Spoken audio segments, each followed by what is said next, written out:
Can we just wear the velcro shoes?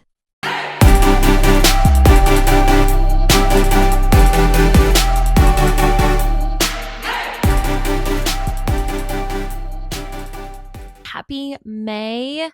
I have a really big glare on my glasses. I'm going to take them off and try to do it this way.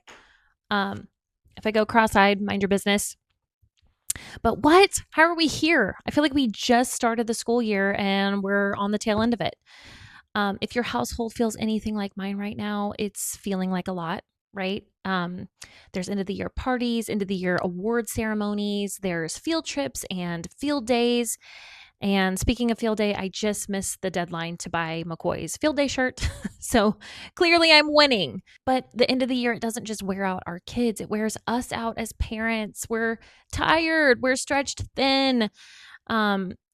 But if we're not careful, we can end the school year just trying to survive it. And so my encouragement to you is the end of the year, it doesn't have to be perfect, but the end of the year can be intentional. And what I mean by that is don't coast past perfection. What? No, that's not what I meant to say. Don't coast past connection. I know we kind of hit on this last time, but connecting with your kids is just so important. My mornings sound a lot like, boys, come on, we're late. Grab your backpack, grab your lunchbox, grab your water bottle, put on your shoes. And McCoy is in this phase right now where he has just learned to tie his shoes and he wants to tie them every single time. And I'm like, just wear the Velcro shoes today. Can we just put on the Crocs? And there have been times where I'm like, nope, it's too late. I'm going to tie them for you. We can practice when we get home. But I've had to learn that even in the busiest seasons, connection, it doesn't have to be super complicated. It can be 30 seconds at a time. Maybe it's getting down on their level and it's giving them a hug and a kiss right before they walk out the door or when they get out of the car, right? Maybe it's giving them uninterrupted eye contact when they're telling you a story. Maybe it's us putting our phones down and really listening to what they're saying. Those small moments, they matter more than you think. Secondly, watch what you're saying to your kids, because what you say really is shaping them for who they're becoming, right? Lots of kids are nervous about the end of the school year. Some kids are excited. Some kids, especially older kids, they're comparing themselves, maybe academically, maybe socially, to their peers. So be intentional about your words. It's really easy to correct, right? It's really easy to point out what needs to change or what needs to be done. It's not always super easy to speak life into our kids. And so we need to get comfortable with saying things like, I'm really proud of you, or you worked really hard this year and I noticed it, or I love who you are. Don't just praise them for their achievements, but praise them for who they're becoming.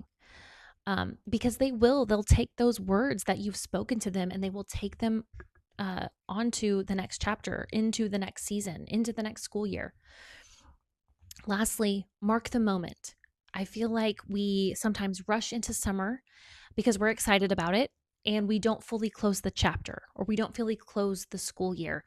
So this doesn't have to be big. It could be, maybe it's a family dinner and you guys are sitting around the table and you're sharing some favorite memories from the year.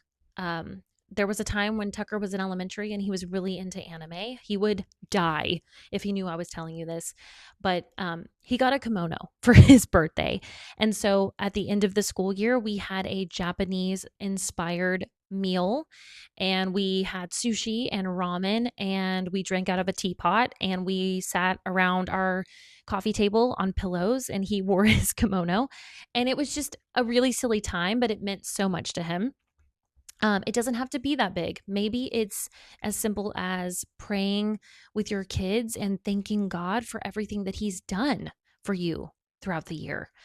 Maybe it's just as simple as saying, hey, I noticed that you worked really hard this year and I'm super proud of you. So as we head into summer, don't just survive it, right? Be intentional about connecting with your kids, speak life into your kids, and really mark the moment. close out the end of that season, close out the end of that chapter.